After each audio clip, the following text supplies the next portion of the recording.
காவு வாங்க காத்திருக்கும் கரடு முரடான சாலை. பஸ் வசதி இல்லாமல் 5 கிலோமீட்டர் நடக்கும் அவலம். ஆம்புலன்ஸ் வராததால் அதிக அளவில் கர்ப்பிணிகள் உயிரிழப்பு. தேர்தலை புறக்கணிக்க முடிவெடுத்த பழங்குடியின கிராமம்.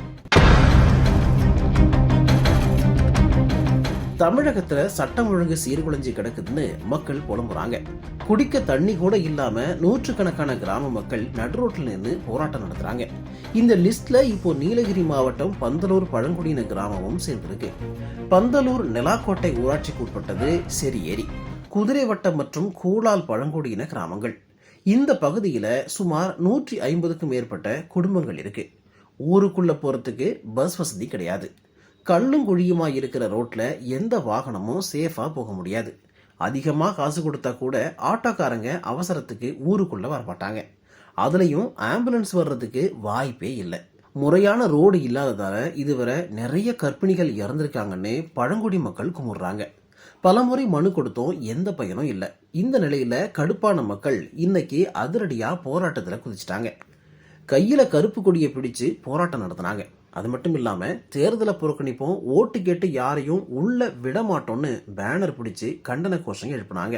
நாங்க ஒரு ஆதிவாசி ஆளாண்டி நாங்க 10-100 குடும்பத்தையும் மேலாண்டி ரோடுக்கு கஷ்டப்பட்டுங்க நடக்குனே. எங்களை കൽപ്പായ്സക്കിൻ്റെ നാങ്ക ഒരു ഓട്ടോ വിളിച്ച് വരാനാത്തല്ല 100-150 ഉറുപ്പ്യാണ് ചോദിക്കുന്നത്. ഞങ്ങളെ കാര്യം എന്തെല്ലാം നാങ്ക പൈസ കെട്ടുപോം വരുപോം എന്നൊക്കെ ഞങ്ങൾക്ക് ഒരു അരി കൊണ്ടുവരാണു.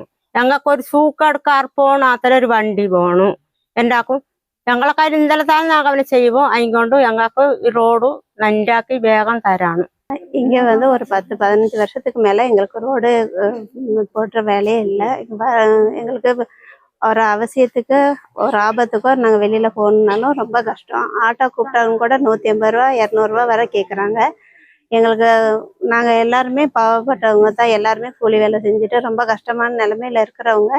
இவங்களுக்கு ஒரு நாள் ஆட்டோவுக்கு போகணுன்னாலே யாரும் வரக்கூட மாட்டேன்றாங்க. அந்த 1 கிலோ ஆட்டோ எடுத்துட்டு வரணுன்னாலும். அதனால எங்களுக்கு உடனே ரோடு போட்டு தரணும். நாங்கள் அதுக்காக வேண்டி இன்னைக்கு எங்கள் ஊர் மக்கள்லாம் சேர்ந்துட்டு பேனர் வச்சு கருப்பு கொடி வீடு கட்டி போராட்டம் பண்ணிட்டு இருக்கோம்.